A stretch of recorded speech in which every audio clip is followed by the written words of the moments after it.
AITA for refusing to let my sister move back in with me after she destroyed my home the last time she stayed here. I, 32F, bought my own house 3 years ago after saving for almost a decade. It's a small, cozy 2-bedroom place in a quiet neighborhood. Owning it was a huge deal for me because I grew up in a chaotic family where stability was never guaranteed. My parents divorced when I was 10, my mom constantly changed apartments, and my younger sister Emma, 27F, always got caught up in her messes. When I bought my house, I promised myself it would be my safe space. No drama, no freeloaders, no chaos. For the first year, that promise held strong. Then Emma's life fell apart, as it often does. She was living with a boyfriend who cheated on her, and when she confronted him, he kicked her out. She called me in tears, saying she had nowhere else to go. I hesitated, but she promised she'd only stay for a month, just until she got back on her feet. That was my first mistake. At first, it was fine. She was grateful, helped around the house, even cooked dinner a few times.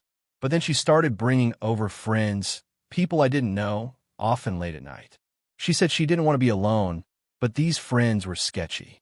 One of them even crashed on my couch without asking.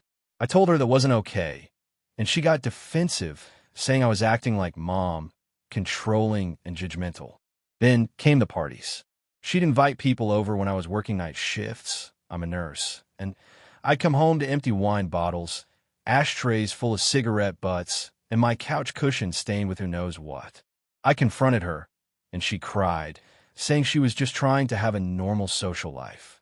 I should have kicked her out right then, but she guilted me by saying she had nowhere else. I let slide again. The real breaking point came 3 months later when I got a call from my neighbor while I was at work. He said there were police cars in front of my house. I left early and drove home in a panic.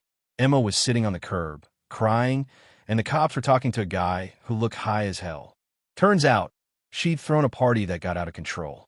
Someone brought drugs, there was a fight, and a window got smashed. When I went inside, I nearly lost it. My living room looked like a tornado hit it. My TV was cracked, there were cigarette burns on my carpet, and someone had spilled beer all over my laptop. My bedroom door had been forced open. She let people go in there because they needed a place to sit. My jewelry was gone, including a necklace from my late grandmother. That night, I told her she had to leave. She begged, saying she'd pay for the damages, but she never did. I had to dip into my emergency fund to replace what I could. We didn't speak for almost a year after that. Fast forward to now. Emma called me last month, crying again. She said she'd lost her job and couldn't make rent. She asked if she could stay with me just for a few weeks. I told her absolutely not. She said I was being cruel and holding a grudge. I reminded her what happened last time, and she claimed she'd changed, that she was sober now, that she needed her sister's help. I still said no. Since then, my mom and stepdad have both been blowing up my phone, saying I'm heartless. Mom said family helps family and accused me of abandoning Emma when she needs stability. I reminded her that every time Emma has needed stability, she's destroyed someone else's. Mom brushed it off, saying, "She's your sister, not a stranger." Then Emma posted something on Facebook about being betrayed by the person she trusted most. Now a bunch of relatives are messaging me, saying I'm cold and selfish. My cousin even commented, if my sister needed help, I'd open my door without thinking twice. I didn't reply, but it's been eating at me, because part of me wonders if I'm being too harsh. Emma's always been messy, but she's also had it rough. Our mom wasn't great with boundaries or money, and Emma was the kid who slipped through the cracks. I left home early, worked hard, and tried to fix my own life. She never really did. She's always been dependent on someone, a boyfriend, a friend, me. Maybe I'm her last resort, but I keep flashing back to that night with the cops. The smell of beer soaked into my carpet, the hole in my wall from a thrown bottle. The sound of her saying, "It's not my fault," while I was trying not to scream. If she stays here again and something goes wrong, I could lose the only home I've ever truly had. I even offered her alternatives, told her about a women's shelter program that helps with housing and job placement, offered to help her apply for government assistance, even said I'd pay for a few nights in a motel. She said that was humiliating and accused me of acting superior. Now my mom won't talk to me. My stepdad says I've turned into a snob, and Emma has everyone convinced I'm punishing her for past mistakes. I don't know what they expect me to do. My mortgage isn't cheap, and I can't afford to replace furniture and electronics again if something goes wrong. But there's this little voice in my head saying maybe I should just give her one last chance. The thing is, every time she's been given one last chance, someone else pays for it. And I don't know if that makes me the asshole or the only one who's finally learning. So, AITA for refusing to let my sister move back in after what happened before, even if she says she's changed. If you enjoyed the video, don't forget to leave a like and subscribe to the channel. It helps the content grow and motivates me to create even more great videos. Turn on notifications so you don't miss any new uploads. By the way, I'm curious, when do you usually watch my videos? While working, studying, or just relaxing at home? Let me know in the comments. I'd love to hear from you. Thank you for your support. AITA for refusing to babysit my sister's kids after she called me a childless failure. So, I, 32F, have always been close with my older sister, Erin, 36F. Growing up, she was the golden child, straight A's, cheer captain, married her high school sweetheart at 23, and had 3 kids by 30. I was the creative one, which in my parents' eyes meant unfocused. I went to art school, traveled a lot, and didn't settle into a stable career until my late 20s. I work as a freelance graphic designer now, and while I'm not rolling in money, I pay my bills and I'm happy. Erin, on the other hand, has what my mom calls a picture-perfect family. She and her husband, Mark, both have good jobs, a nice suburban home, and those 3 energetic kids, 9M, 7F, and 4F. I genuinely love my nieces and nephew, but I've been the go-to babysitter for years. Every time there's a date night, a wedding, a work trip, I get a text from Erin asking if I'm available to hang with the kids for a bit. At first, I didn't mind. I adore those kids, and I figure helping out family was the right thing to do. But lately, it's been excessive. In the past 3 months alone, I've babysat 10 times. 10. And it's never a quick hour. It's usually 6 to 8 hours, sometimes overnight. When I told Erin I couldn't keep doing this for free because it was interfering with my work schedule, she laughed and said, "You don't have a real job, so what does it matter?" That stung. Last weekend was the breaking point. Erin texted me on Thursday night asking if I could watch the kids Saturday because she and Mark had a much-needed getaway. I told her I already had plans. I was finally going on a weekend trip with my boyfriend Tom, 35M, that we've been saving up for since spring. She texted back something like, "Come on, it's just the kids. You can reschedule your little trip." I said no, I wasn't available. She didn't respond. I thought that was the end of it. Saturday morning, Tom and I were just about to leave when Erin showed up at my apartment door with all 3 kids and their overnight bags. She said, "They just need to stay with you until tomorrow. We'll be back Sunday afternoon." I was completely blindsided. I told her absolutely not, that I'd already said I wasn't available and that she needed to make other arrangements. She rolled her eyes and said, "You're unbelievable. You don't understand what real responsibility looks like because you don't have kids. You're just being selfish." The kids were standing right there, looking confused, so I tried to keep my voice calm. I said, "Erin, you can't just dump your kids on me without asking. I have plans, and you need to respect that." She got angry, started raising her voice about how some of us can't just take off whenever we feel like it, and that must be nice to be a childless failure with no real commitments. That was it for me. I told her to leave. She huffed, called me useless, and stormed off with the kids. Tom and I went on our trip, but honestly, it was hard to relax. I kept thinking about what she said and wondering if I was the problem. When we got back Sunday night, I had about 15 missed calls and a long, furious text from Erin. She said I ruined her weekend because they had to cancel their plans, that I was heartless for turning my back on family, and that I should be ashamed for making everything about myself. My mom even called me later saying I should have just helped out this one time because Erin has so much on her plate. I reminded her that this one time has happened over and over again and that Erin treats me like her unpaid nanny. Mom said, "You don't have kids, so you can't understand the stress she's under." That phrase, "you don't have kids," has been thrown at me a lot in my family. It's like everything I do or say is invalid because I don't have children. When I point out that I have a career, bills, and my own responsibilities, they act like it doesn't count. I love my family, but I'm tired of being treated like the backup plan. It's reached the point where I don't even want to visit anymore, because I know the moment I show up, Aaron will ask me to watch the kids for a few hours. And if I say no, I get the guilt trip. The worst part? My mom told me Aaron has been venting to other relatives, saying I abandoned her and that I'm jealous of her family life. Now, my aunt has texted me, saying I should apologize to keep the peace. Tom thinks I shouldn't apologize and that I should set firmer boundaries, even if it means cutting contact for a while. He says Aaron's behavior is manipulative and that it won't stop until I make it clear I'm serious. I know he's probably right, but I also can't shake the guilt. I love my nieces and nephew. I don't want them to think I don't care. And part of me worries that if I stand my ground, I'll become the selfish sister in everyone's eyes forever. It's not like I haven't helped her before. I've babysat during holidays, I've picked the kids up from school, and I even stayed overnight last year when Mark was in the hospital. I never once asked for payment, not even gas money. But the way she acted last weekend, showing up unannounced, calling me names, and trying to guilt me into canceling my plans, felt like a breaking point. I tried texting her afterward, saying I wanted to talk things through calmly, but she left me on read.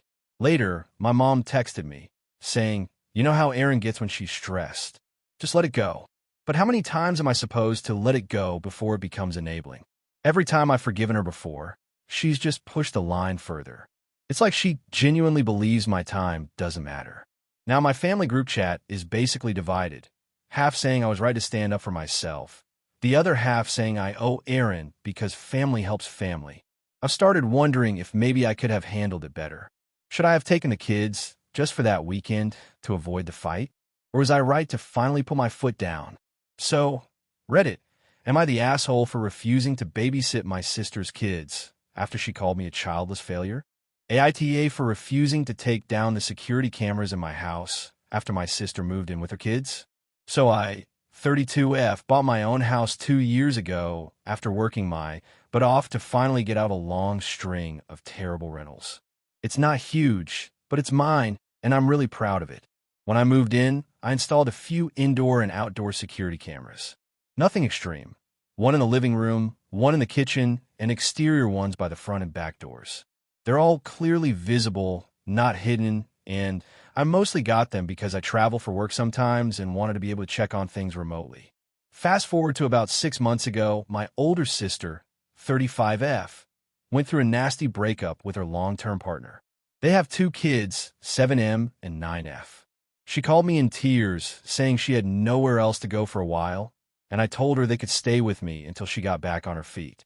I knew it would be an adjustment, but she's my sister, and I love my niece and nephew, so I didn't hesitate. From the start, things were tense. My sister is very particular about her privacy, but at the same time, she's not exactly respectful of other people's space. Within a week, she had completely taken over the guest room, and the kids were spreading their toys all over the house. I tried to set some boundaries, like keeping food out of the living room and cleaning up after themselves, but she'd roll her eyes and say, "They're just kids, chill out." About 2 weeks in, she noticed the indoor cameras and completely flipped out. She said it was creepy and invasive, especially with kids in the house. I explained that the cameras were in common areas only and that they weren't there to spy on anyone. I even offered to show her the footage and where it was stored, cloud-based, encrypted, password-protected. But she didn't care. She demanded I remove them, saying it made her uncomfortable and that it was weird for a family home to have cameras inside. I told her that I wasn't going to take them down, that my camera's in my house, and I pay for the system. I said if she didn't want to be recorded, she could avoid lounging around in her pajamas in the living room or kitchen. That obviously didn't go over well. She accused me of prioritizing my paranoid gadgets over her and the kids' comfort. It escalated into a huge fight. She said she didn't feel safe in a house where she was being watched. I pointed out the irony of her feeling unsafe while I'm literally using the cameras for safety. She said I was controlling and that she wasn't some guest who needed to be monitored. I reminded her that, actually, she was a guest and that this wasn't a permanent arrangement. She gave me the silent treatment for a few days, but I noticed some odd things. Food missing from the fridge, drawers in my office slightly open, stuff from my bedroom moved around. When I brought it up, she denied everything and accused me of being paranoid. That's when I checked the footage, and sure enough, she had gone into my office multiple times and even borrowed my laptop.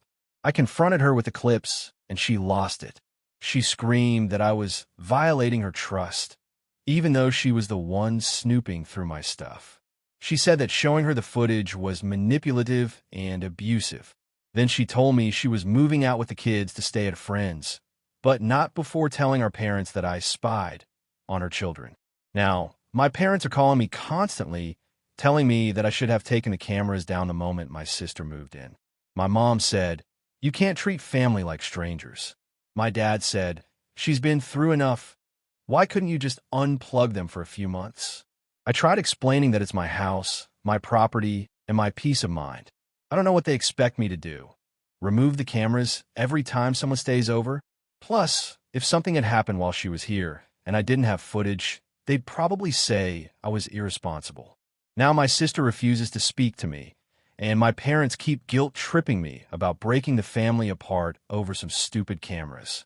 I genuinely didn't think I was doing anything wrong. It's not like the cameras were in private areas like bedrooms or bathrooms. They were in the same places most smart homes have them these days. Here's where I start second-guessing myself.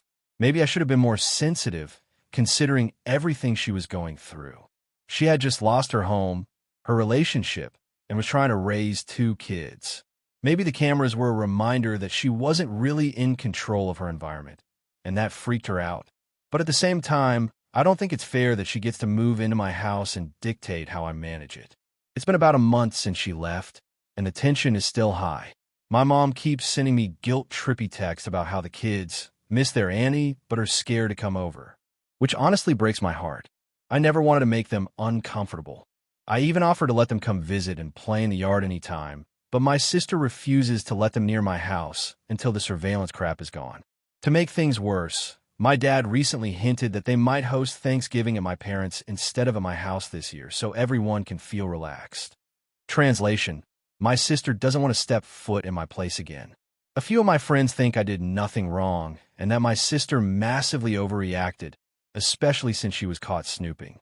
Others said I could have compromised, like maybe turning off the indoor ones temporarily while she stayed. But honestly, that feels like asking me to give up something that protects my home just to appease someone who didn't respect my privacy in the first place. I keep replaying the whole situation in my head, wondering if I was too rigid.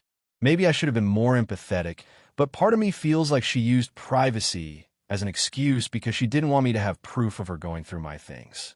Now the family thinks I'm the villain with a trust issue, and I'm wondering if I could have handled it better or if I was completely justified. So, AITA for refusing to take down my security cameras after my sister moved in with her kids. AITA for refusing to help my sister with her wedding after she humiliated me in front of our entire family. This is going to be long, so I'll try to include all the context. I, 32F, have a younger sister, Emily, 28F. Our relationship has always been complicated. We love each other, obviously, but she's always been the golden child in our family's eyes, and I've often felt overlooked or compared unfavorably to her. I'm not going to lie, this has caused some tension over the years, but I've tried to be supportive whenever I could. A few weeks ago, Emily got engaged. Everyone was excited, of course, and she immediately started talking about her wedding plans. I had always hoped that this time would be different, that maybe she would include me in her plans and not make me feel like an outsider. I volunteered to help with anything she needed. I have event planning experience, and I genuinely enjoy it, so I thought it could be a bonding experience. Fast forward to last weekend, we had a planning meeting with our mom, Emily, her fiancé, and me at a small family-owned restaurant.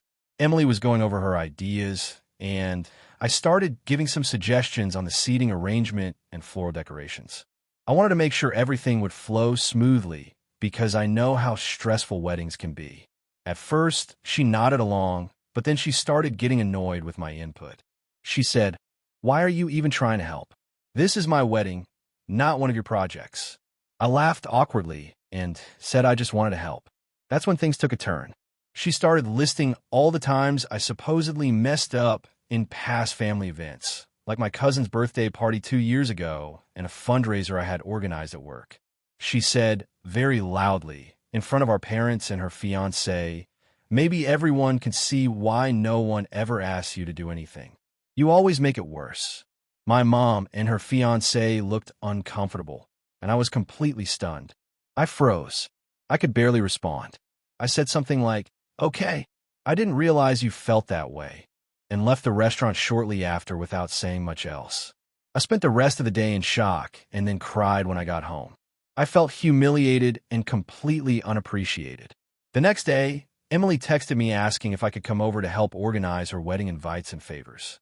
I told her that I couldn't help right now because I was feeling really hurt and needed some space. I didn't say anything mean or accusatory, just that I needed time to process what happened. Her response was explosive. She sent a group text to our family, including our parents, saying that I was being dramatic and petty, and that she couldn't believe I wouldn't help her after everything she's done for me in my life. She also said that I was letting my jealousy ruin her special day, and that I clearly didn't care about our family. Our parents texted me privately and told me they thought I should apologize to Emily so she could forgive me and we could all move forward. I'm torn. On one hand, I feel like what she did was incredibly disrespectful and humiliating. I can't imagine how I would feel if someone talked about me like that in front of everyone. On the other hand, I know she's the bride, and everyone wants her to have a happy wedding, but I just don't see how I can be involved after being publicly shamed. I tried reaching out to my mom to explain my side calmly, but she basically said, "Emily is stressed and you're overreacting. Just apologize. It's easier for everyone." My friends all say that I'm right to feel hurt and that no one should be treated that way, but I keep wondering if I'm being selfish here. I don't want to ruin her wedding, but I also don't think I should have to tolerate that kind of behavior from my sister. I don't know if I'm overreacting or if I should just swallow my pride and help her anyway. So Reddit, AITA for refusing to help my sister with her wedding after she publicly humiliated me. AITA for refusing to lend my sister my house for her wedding after she insulted my life choices. So this is going to be long, but I'll try to keep it as clear as possible. I, 32F, have a younger sister, Emily, 29F, and we've always had a complicated relationship. Growing up, Emily was always the golden child type. She was outgoing, always got the attention of our parents, and generally expected everyone to accommodate her. I was quieter, more introverted, and I honestly didn't care as much about fitting into whatever she wanted. A few years ago, I bought my own house. It's not huge or luxurious, but it's cozy, comfortable, and exactly what I wanted. I live alone, and I love it. I'm very private and value my space, but I do like having close friends and family over occasionally. Emily, on the other hand, has been renting apartments and has had a string of boyfriends over the years, some short-lived, some long-term. She recently got engaged to a guy she's been dating for about 2 years, and she's been planning a wedding ever since. Now, here's where the conflict started. Emily called me a few months ago, practically bouncing with excitement, and asked if she could have her wedding at my house. I was surprised because, as I mentioned, my house is not big. It's a 3-bedroom with a decent-sized backyard, but it's definitely not a venue. I said that I might not be able to accommodate all of her guests comfortably. She immediately got defensive and said, "Come on, you don't even have that many friends. It wouldn't be crowded, and besides, you love showing off your space online. This is your chance to shine." I laughed nervously and said I wasn't comfortable hosting a wedding at my house. She then tried to guilt-trip me, saying that our parents would be disappointed and that I was being selfish. I told her I understood it was a big day for her, but it just wouldn't work for me. Emily then said something that really hurt. "Honestly, it's so typical of you. You've always been so obsessed with your own little world. You could at least do this one thing for me. I mean, you don't have a husband or kids or anything important going on. How hard can it be?" At that point, I was done. I explained calmly but firmly that my life choices were mine, and that just because I don't follow the traditional path of marriage and kids doesn't mean I should sacrifice my home and comfort for her wedding. She hung up on me. Things got worse. Emily started texting me passive-aggressively, saying things like, "I guess some people don't care about family," or "I hope you enjoy your lonely little life," every couple of days. She even sent me a long Facebook message outlining how she thought I was being ridiculous and that she had a right to use my home because I have no family responsibilities and therefore more freedom. I replied once, trying to reason with her, but she didn't respond. Then came the big blow. Our parents got involved. They called me separately, saying they thought I was overreacting and that Emily had already paid a deposit for some catering and decorations with the assumption that I would host. I told them that wasn't my responsibility and that I had repeatedly said no. They said, "But think about her feelings. This is her big day." I explained that I wasn't refusing to be part of her wedding, just that I couldn't host it and that there were other venues available. My parents seemed to understand, but still looked disappointed. Emily's wedding is in a few weeks now, and we've barely spoken. She keeps posting passive-aggressive things on social media, like pictures of wedding venues captioned, "Some people have to be reminded that life isn't about them." Meanwhile, I have been doing my best to support her in other ways like helping with invites, offering to help with planning, and even suggesting some local places for the ceremony, but she dismisses everything. Some of my mutual friends have told me that I might be overreacting and that I should just let her use the house. They argue that it's just one day, and Emily is my sister, so I should be willing to compromise. But honestly, the thought of her entire wedding, hundreds of people, decorations, and stress happening in my personal space makes me anxious. I'm the type of person who needs a controlled environment to feel comfortable, and this would feel like an invasion. My question is, AITA for refusing to host my sister's wedding in my house after she insulted my lifestyle and its choices? I've tried to be supportive in other ways, but she's acting like I owe her my home. I feel like if I cave now, it will only validate her sense of entitlement and hurt our relationship even more. On the other hand, I know it's a big day for her, and maybe I'm being stubborn. I just can't shake the feeling that she crossed a line when she started attacking my personal life. Has anyone been in a situation like this? I want to be there for my sister, but I also don't want to compromise my well-being and comfort. AITA for telling my brother he can't bring his new girlfriend to our family reunion.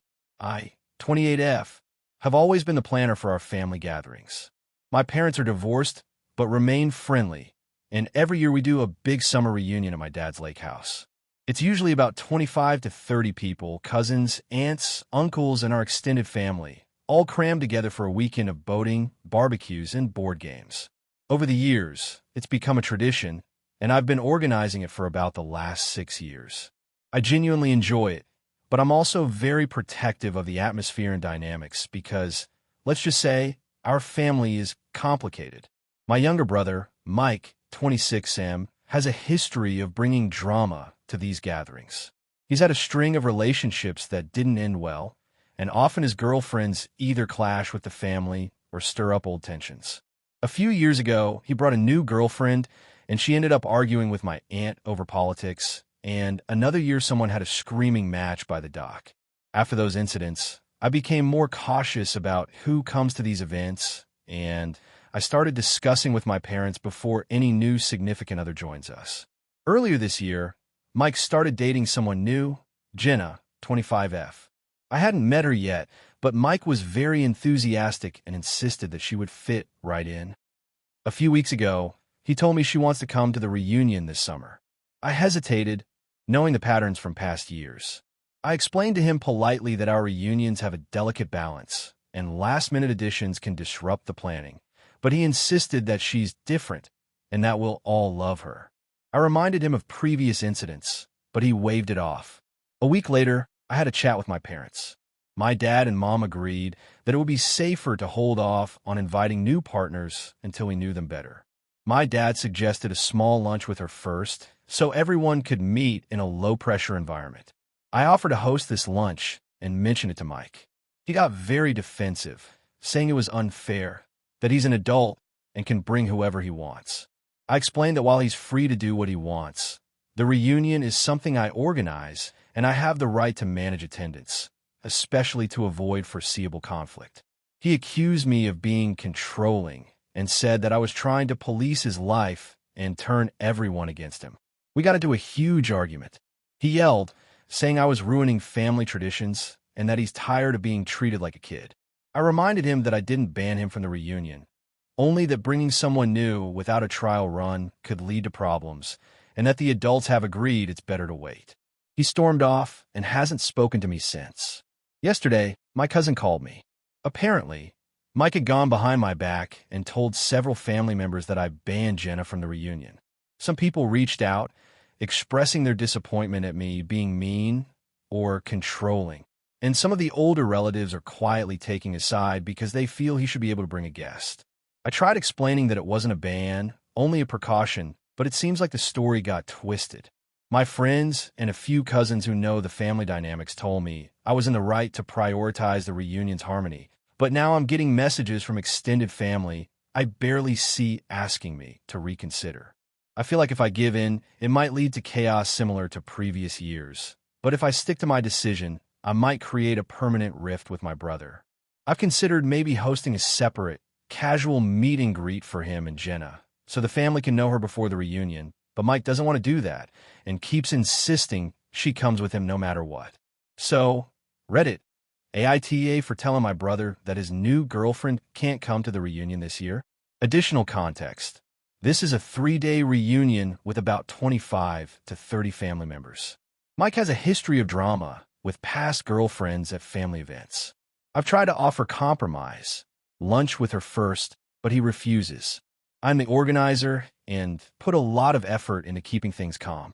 The tension is high, and I genuinely don't want the reunion to become a disaster, but I also don't want to alienate my brother completely. AITA for refusing to help my sister after she refused to include me in her wedding planning. I, 28F, have always had a complicated relationship with my younger sister, Emily, 25F. Growing up, we were close, but there was always this undercurrent of tension, mostly because our parents seemed to favor her in ways that were subtle but impactful.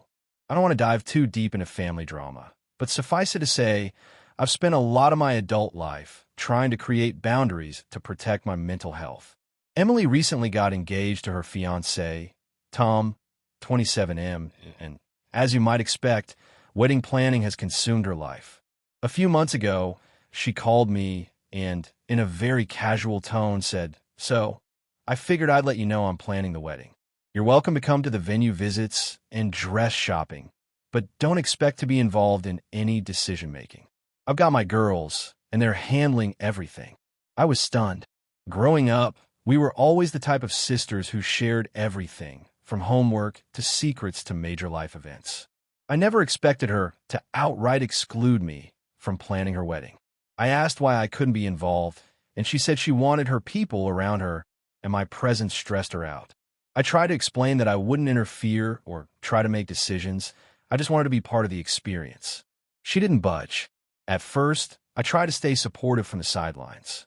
I congratulated her, offered to help in small ways, like addressing envelopes or picking up decorations, and generally tried to be positive. But it became clear that any involvement I offered was either rejected or begrudgingly accepted. Every time I tried to participate in even the smallest tasks, I was reminded that I was not part of her inner circle. About a month ago, she called me again with a problem. The caterer had double booked, and she didn't know how to handle it. She sounded frantic and asked if I could talk to the caterer for her.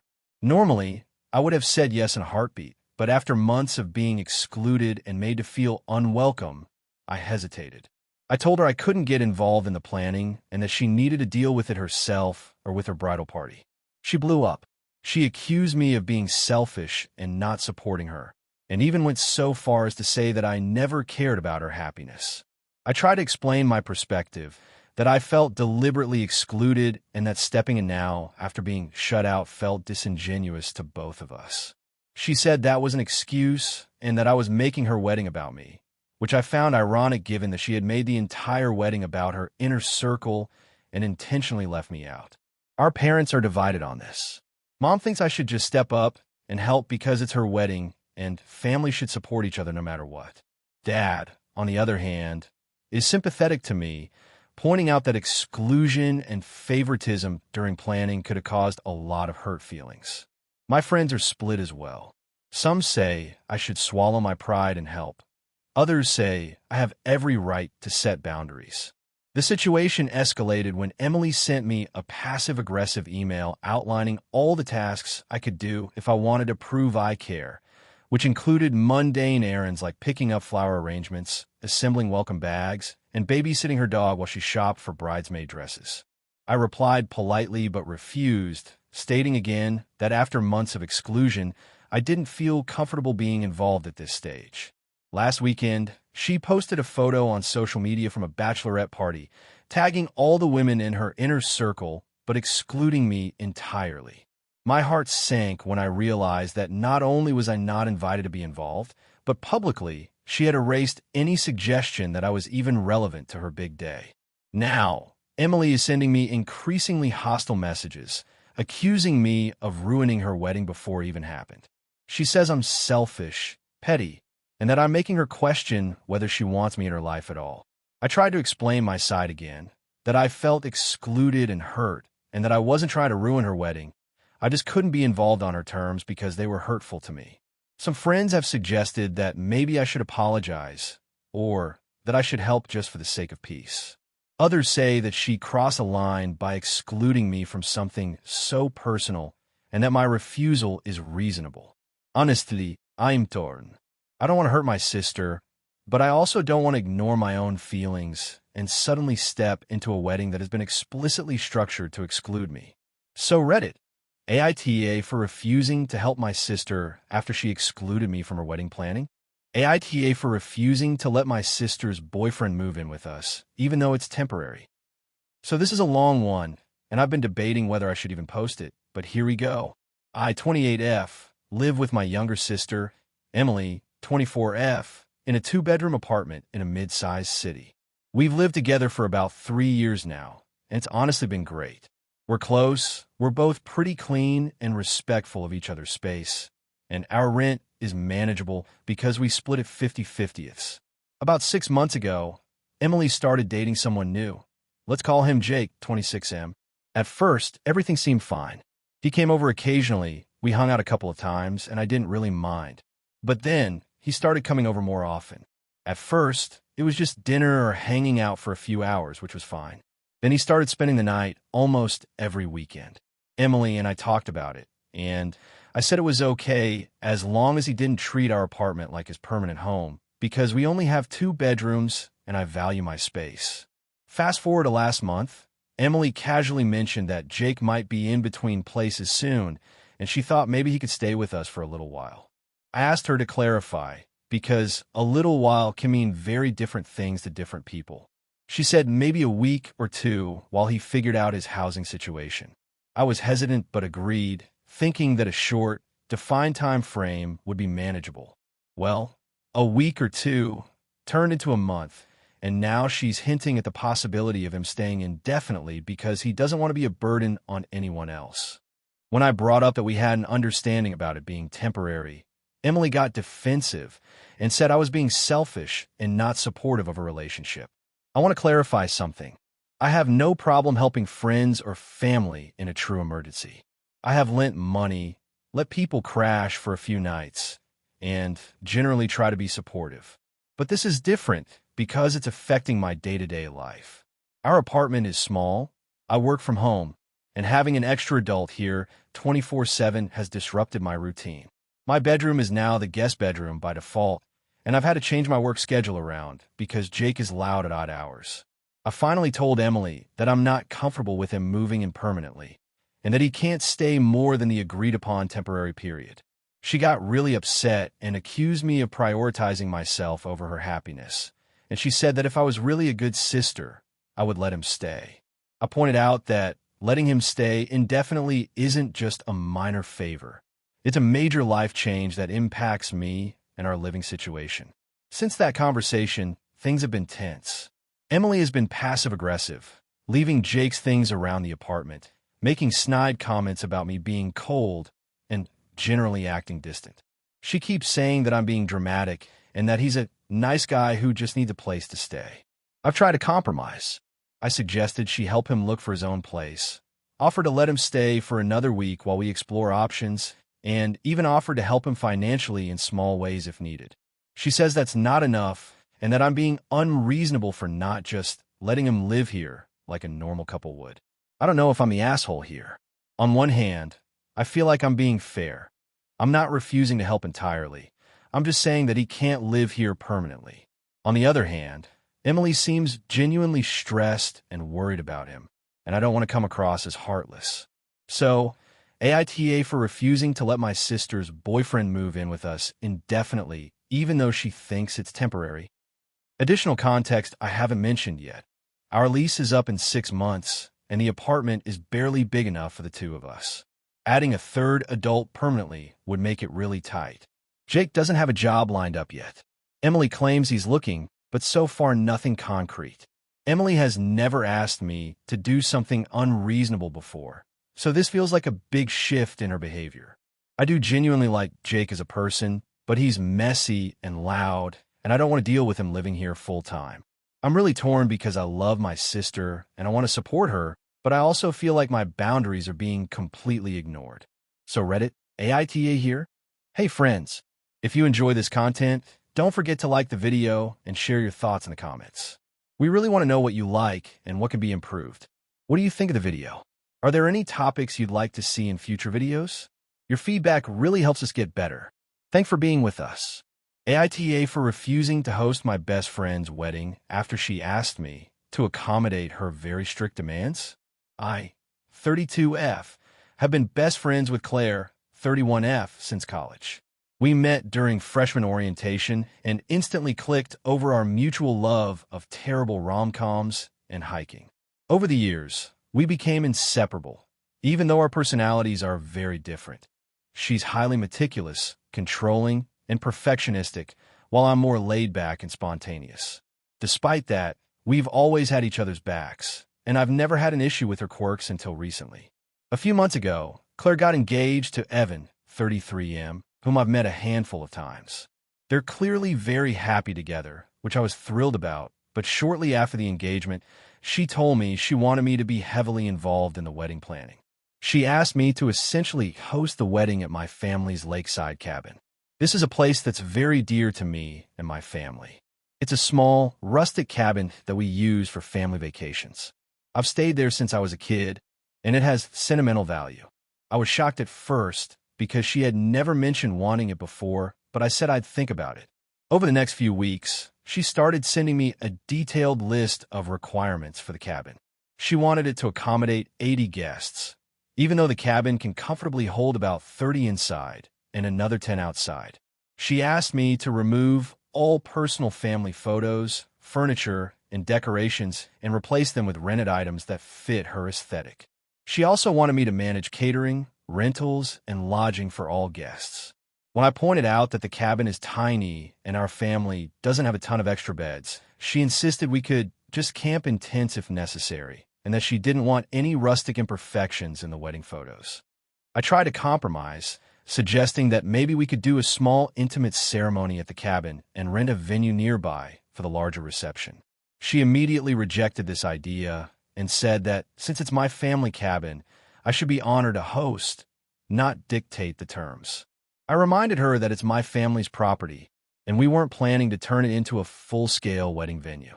She accused me of being selfish and not a real friend. I then tried to set boundaries.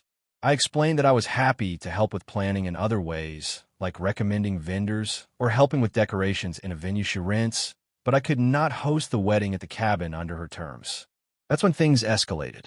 She started messaging me almost daily, with increasingly dramatic messages about how I was ruining her dream wedding and how she thought our friendship meant more than property rules.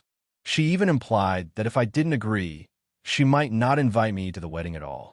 I felt cornered and hurt because I had been nothing but supportive of her engagement, and now it felt like our friendship was conditional on me giving up something very personal. A few days later, she showed up at my apartment unannounced with Evan, holding a folder of wedding plans and demanding to talk. I politely asked them to leave, explaining again that the cabin was not a feasible location for a wedding of that size. She started crying and yelled that I don't care about her happiness at all, which was deeply upsetting.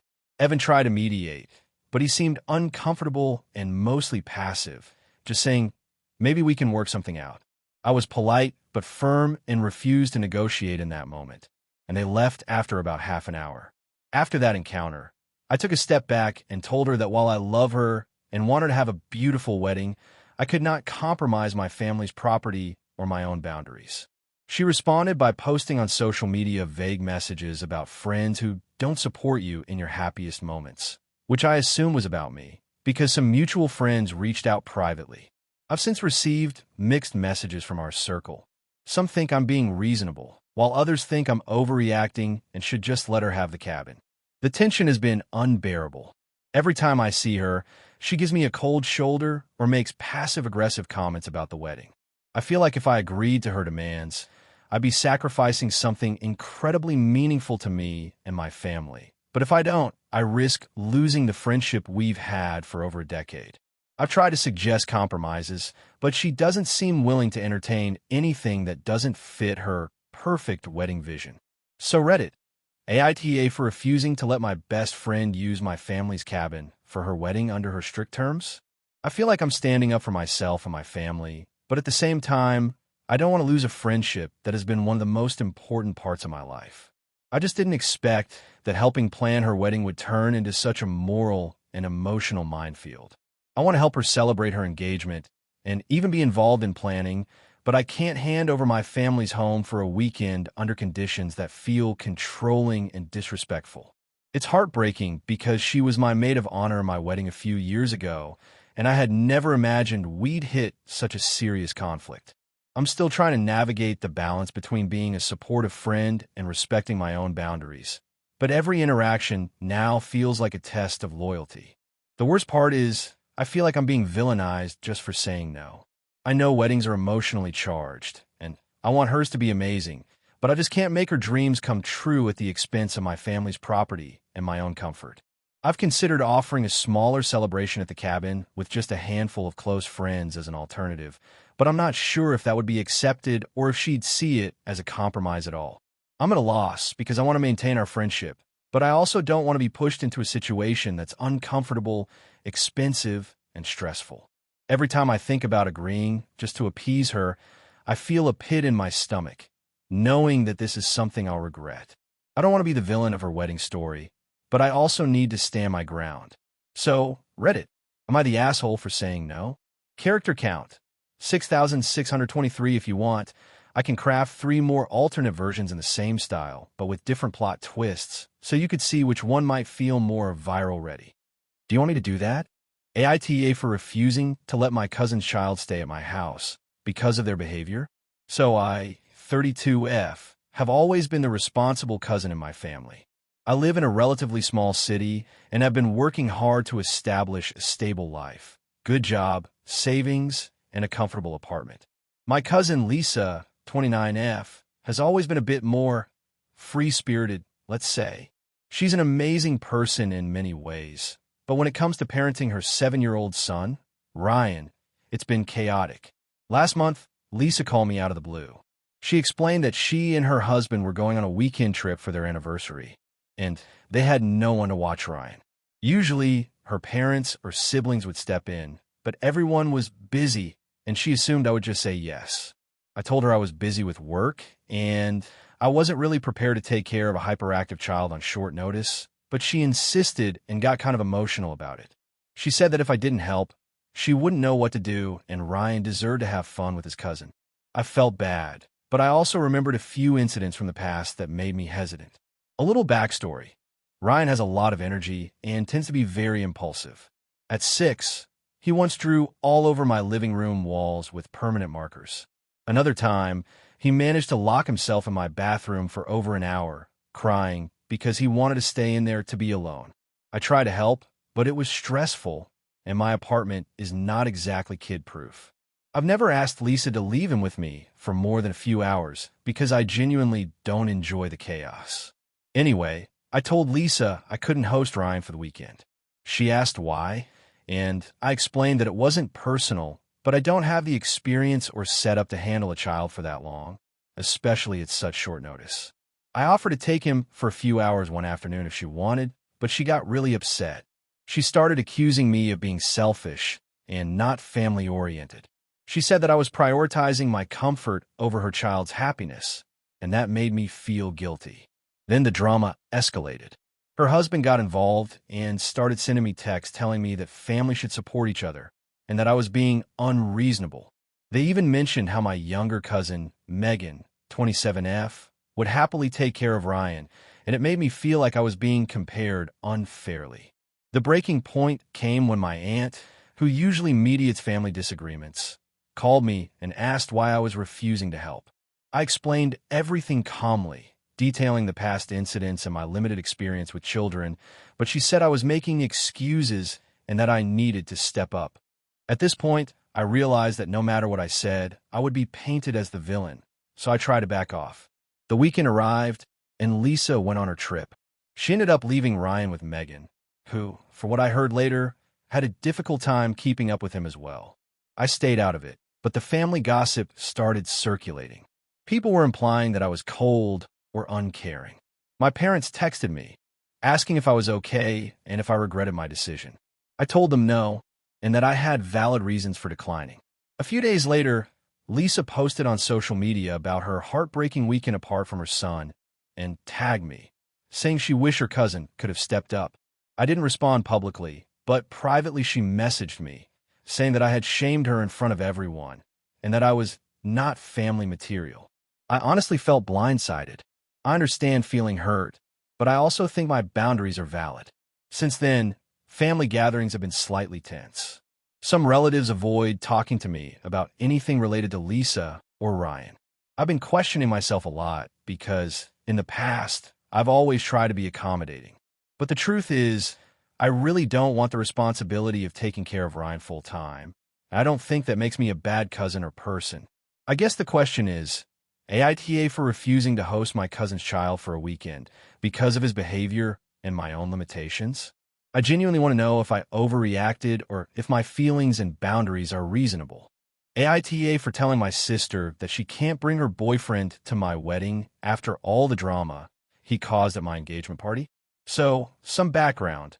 I, 29F, have been engaged to my fiancé, Daniel, 32M, for about 6 months. We've been together for 5 years, and we are finally in that stage where wedding planning is actually happening. It's been mostly smooth, except for one looming problem.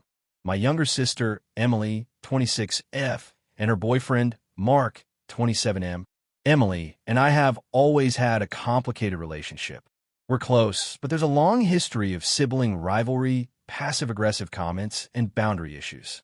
Lately, things have been better, mostly because I'd set firmer boundaries with her, and she seemed to respect them, until my engagement party. The party was at my parents' house, a casual outdoor gathering with about 50 people.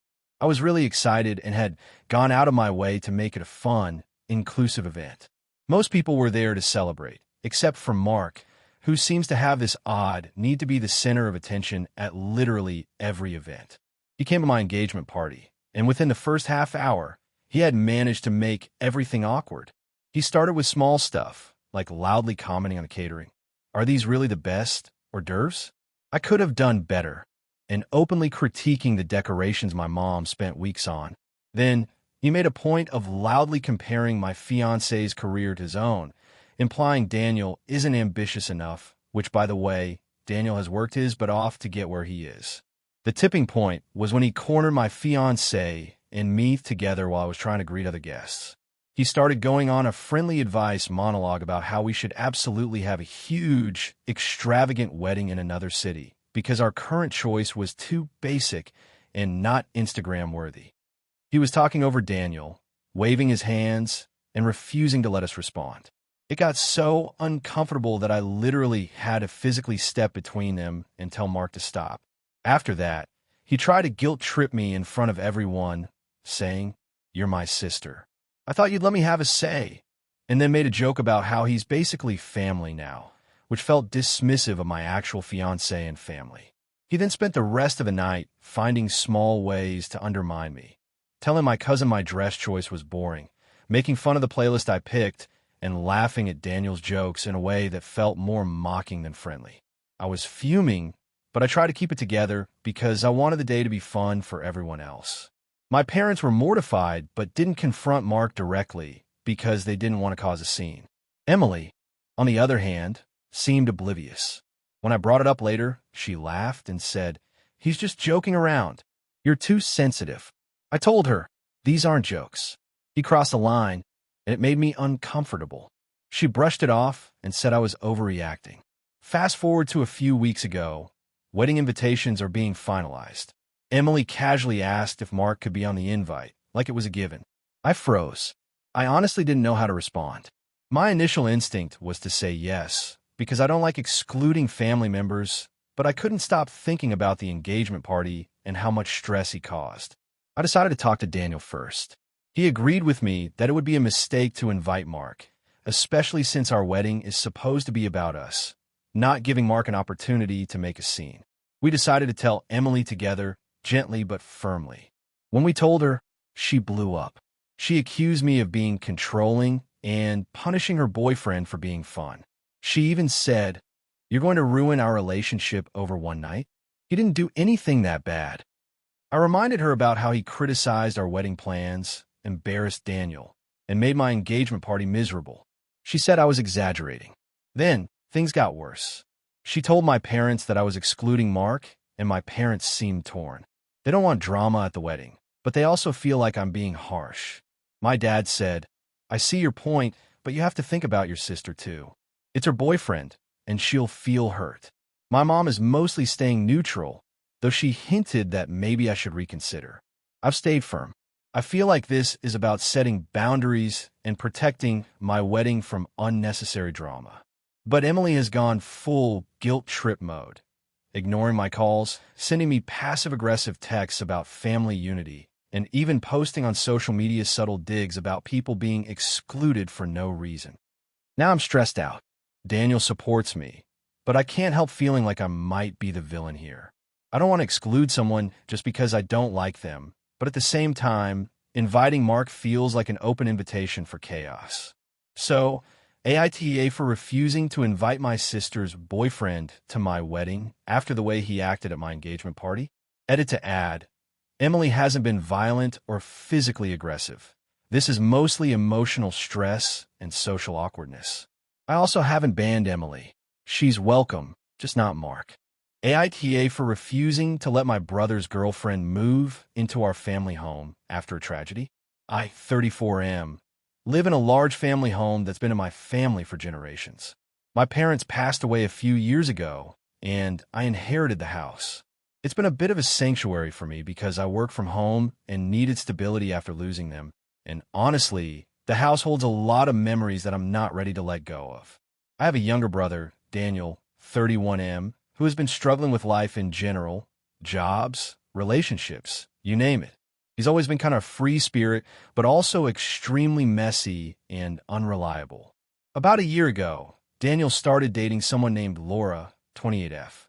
She's smart and charismatic, but I quickly noticed she has a habit of taking over spaces and situations, even without asking.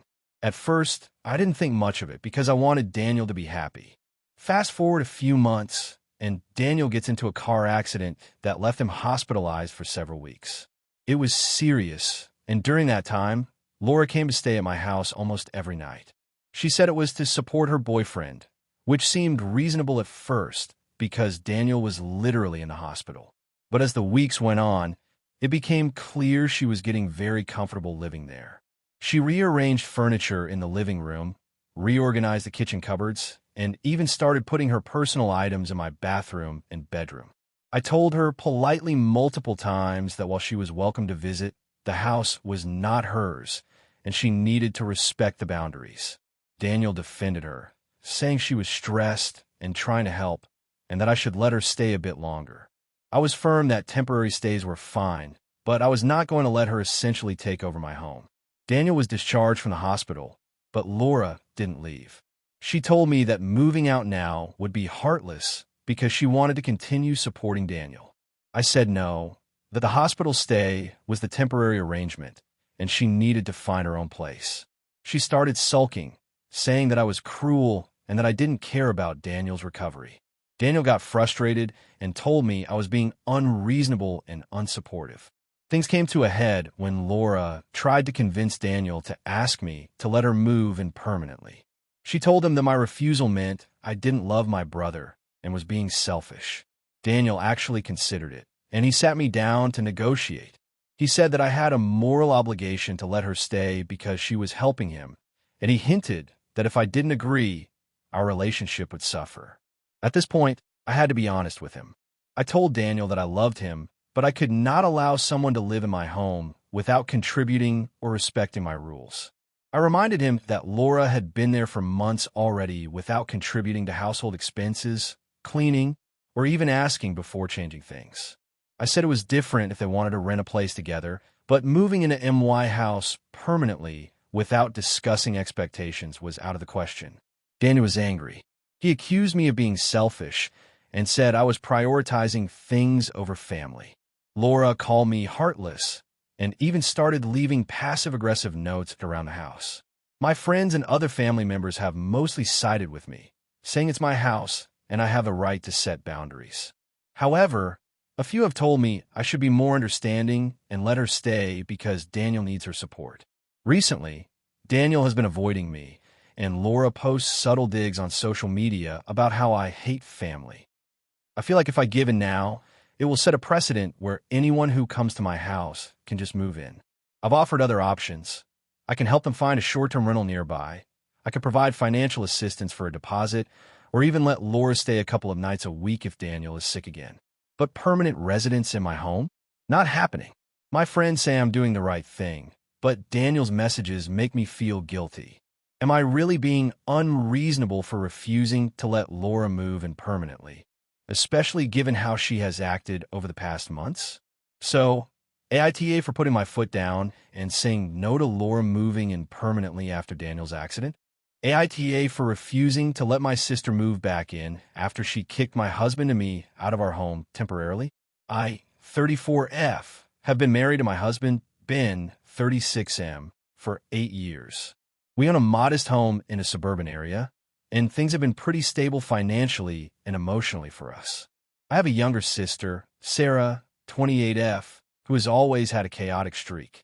She's brilliant, funny, and incredibly charming when she wants to be, but she's also prone to impulsive decisions and, unfortunately, bad financial habits. About 2 months ago, Sarah called me in a panic. She'd been evicted from her apartment because she'd fallen behind on rent.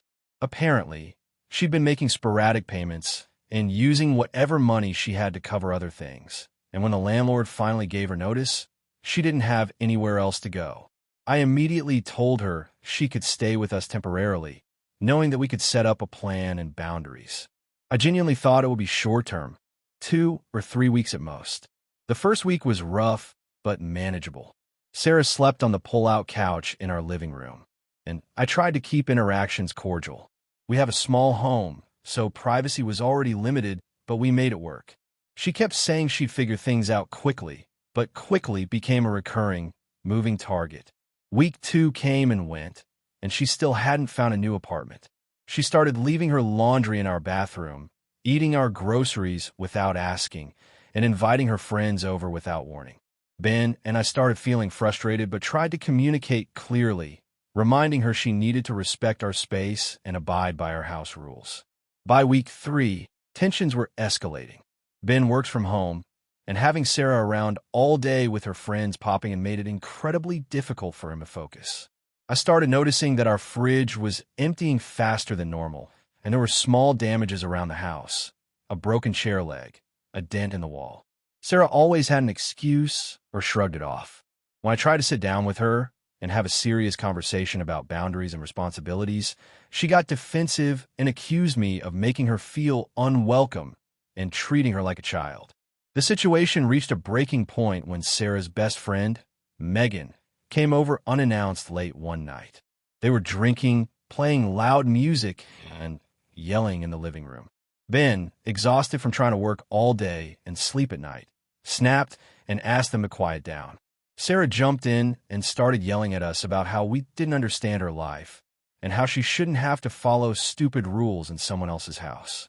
Things got heated, and in the middle of the argument, Ben raised his voice, telling her she needed to leave if she couldn't respect our home. Sarah stormed out, slammed our door, and didn't come back that night. The next morning, she sent me a text accusing us of being ungrateful and cruel for asking her to respect the space. She said she would find another place, but made no clear timeline. I told her we expected her to move out within a week, and if she couldn't, we would have to involve other arrangements, including temporary shelters. Now here's the part where things got really messy. Sarah showed up at our door 2 days later with a suitcase and told us she couldn't find anywhere else and she was moving back in. She also casually mentioned that she was bringing her cat and her dog with her. I tried to explain that this was not possible. We had rules about pets, we didn't have enough space, and frankly, after the past weeks, I was emotionally drained. She started crying, saying that she didn't want to go back to a shelter and that no one else would take her in. I felt bad, but I held my ground. I told her she needed to respect our boundaries or she couldn't stay. She accused me of being heartless, claimed I didn't care about family, and walked out again. After this, things got even more complicated. Our parents got involved. They called me and Ben and said we were being unreasonable and that Sarah is family first. They also said that she had nowhere else to go and that it was cruel to turn her away. I tried to explain the house rules and the fact that her stay had already gone far beyond what we initially agreed on, but they didn't seem to understand. My mom even suggested we let her move in permanently because she's family and family takes care of each other no matter what. Ben and I were shocked. We don't have the space, and frankly, our patience is gone. Sarah herself has started sending me guilt-laden messages almost daily. They range from, "I thought my big sister loved me," to, "You're going to regret this when something bad happens to me," and even, "I can't believe you'd let me be homeless over a few silly rules." I've tried explaining that she can stay with other relatives, friends, or look for short-term rentals, but she keeps refusing. She keeps implying that if I don't let her move back in, I'm a terrible sister and that Ben is cold-hearted. Ben and I are at our wits' end. I feel like I have a moral obligation to help my sister, but I also feel that I have the right to protect my home, my marriage, and my mental health. She has repeatedly shown that she disregards rules and boundaries, and I fear that if we let her move back in, it will create an even bigger mess, emotionally and financially. Our parents continue to pressure us, and friends are divided. Some say that family should come first, no matter the cost. Others say that setting boundaries is necessary, and it's okay to say no, especially when your home and marriage are affected. So, Reddit, AITA for refusing to let my sister move back in after she got kicked out temporarily, even though she claims she has nowhere else to go. AITA for refusing to attend my sister's wedding after a major family dispute. I, 28F, have always been the responsible, keep the peace type in my family. My younger sister, Emily, 25F, is much more free-spirited and has always had a flair for dramatics. Growing up, I was the one who kept my head down, helped my parents around the house, and generally made sure things ran smoothly, while Emily got a lot of attention for being creative, outspoken, and, frankly, manipulative at times. Fast forward to last year, Emily got engaged to her boyfriend, Mark. From the start, I was genuinely happy for her. Mark seemed nice enough, and I wanted to support my sister. I wasn't involved much in the planning at first, because she insisted she had everything under control, which I respected. Things started getting tense when she began asking for my help with minor tasks, and then criticizing how I did them. For example, she asked me to address the invitations, but when I did it neatly and on time, she complained they didn't match her Pinterest vision perfectly. She also criticized my gift ideas and my attempts to help with venue arrangements. I brushed it off because I didn't want to argue and figure I could stay out of it. The real issue began when she started bringing up old family drama in the context of the wedding. She called a family meeting where she said she wanted everyone's issues out in the open before the wedding. During that meeting, she accused me of always trying to be the favorite child and holding grudges over trivial things, which I found completely false. She brought up incidents from when we were teenagers that I had long forgiven or forgotten, twisting them in a way that made me look intentionally malicious. Our parents were there and seemed to placate her rather than addressing my side, which made me feel cornered and unfairly attacked. Things escalated when she insisted that for the wedding, I had to do several things that felt unreasonable to me. She asked me to coordinate the bridal party gifts, plan a bachelorette party according to her very specific demands, and even write a speech that she had pre-approved word for word. I tried to explain that I wasn't comfortable micromanaging all of her wedding details or reciting a speech that wasn't genuinely from me, but she interpreted this as me being unsupportive and selfish. A few weeks later, I found out that Emily had started excluding me from some key wedding planning meetings, claiming I was too negative and making things stressful. She even asked other family members not to share updates with me. At this point, I felt completely shut out and hurt. I decided to take a step back and limit my involvement, offering only minor support when directly asked. The breaking point came 2 weeks before the wedding. Emily called me and told me she had made all the seating arrangements and that my parents and I would be seated separately from the rest of the family. She explained that she did this because she felt awkward tension whenever I was around. I was shocked. I tried to reason with her, telling her that family should not be split like that, but she refused to change her mind and said I could either attend with the assigned seating or not come at all. I spent a sleepless night weighing my options. Attending would mean sitting away from my parents and siblings, being around people who were complicit in how Emily had treated me, and essentially being a guest in a wedding that had become a hostile environment for me. I eventually decided I could not go. I called Emily to tell her I wouldn't be attending, explaining that it was too emotionally stressful for me and that I couldn't be happy in that situation. Her reaction was intense. She accused me of ruining her special day, playing the victim, and being petty over imagined slights. My parents were disappointed, saying that family unity is important and that I was overreacting. Some extended family members sent messages expressing sadness that I wasn't going, while others supported my decision, understanding that the wedding had become a toxic environment.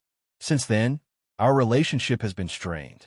Emily refuses to speak to me unless absolutely necessary, and our parents have been cold toward me. I feel like I'm being punished for standing up for my emotional boundaries, but I also can't help feeling guilty for not attending my sister's wedding. I keep replaying the situation in my head, wondering if I overreacted or if I should have tried harder to compromise, even at the cost of my own comfort.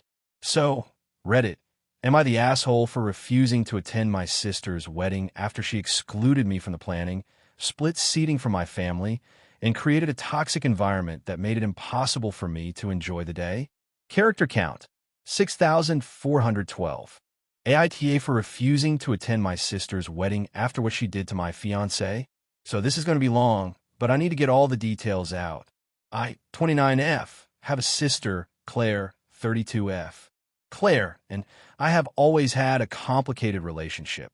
Growing up, she was the golden child, and I was the one everyone compared to her. I spent most of my teenage years trying to live up to her standards, which never really felt like they were mine to meet. Over time, we've developed a relatively functional adult relationship, but old tensions occasionally flare up. I started dating my fiancé, Ethan, 30M, about 4 years ago. Ethan is amazing, kind, patient, supportive, and he's really close to my family now. My family, including Claire, seemed to genuinely like him, and he fit in with the family dynamic very well, at least at first. 2 years into our relationship, Ethan and I moved in together. We had been talking about marriage, but I wanted to wait a little longer, which he respected. We were happy and things seemed perfect, until the last year when Claire started acting differently around him. It started subtly. She would make jokes about him being too lazy to help around the house or poke fun at small things he did. At first, I brushed it off as sibling teasing. But then, during a family dinner, she made a very pointed comment. I guess Ethan doesn't really have a career path figured out yet. Huh? I hope you're not relying on him for your future, sis. Everyone laughed awkwardly, including our parents, but I noticed Ethan's face immediately go pale. I asked him if he was okay afterward, and he said he was fine, but I could tell he wasn't. The comments continued. Then, 6 months ago, I started noticing messages from Ethan being deleted from his phone. At first, I thought maybe he was just clearing out spam, But eventually, he admitted that Claire had somehow gotten access to his phone and had been reading his texts. She had even sent messages pretending to be him to some of my friends, trying to make it look like he was saying hurtful things about me. I confronted Claire. I was furious and demanded to know why she was doing this. Her response? She laughed it off and said, "Oh, come on, I was just having fun. You guys are so serious all the time." I was bored. I asked her if she realized how manipulative and dangerous that was, and she shrugged and said I was overreacting. My parents didn't take my side either. They basically told me to let it go for family peace. Fast forward to last month. Claire announced she was getting married. Initially, I was happy for her.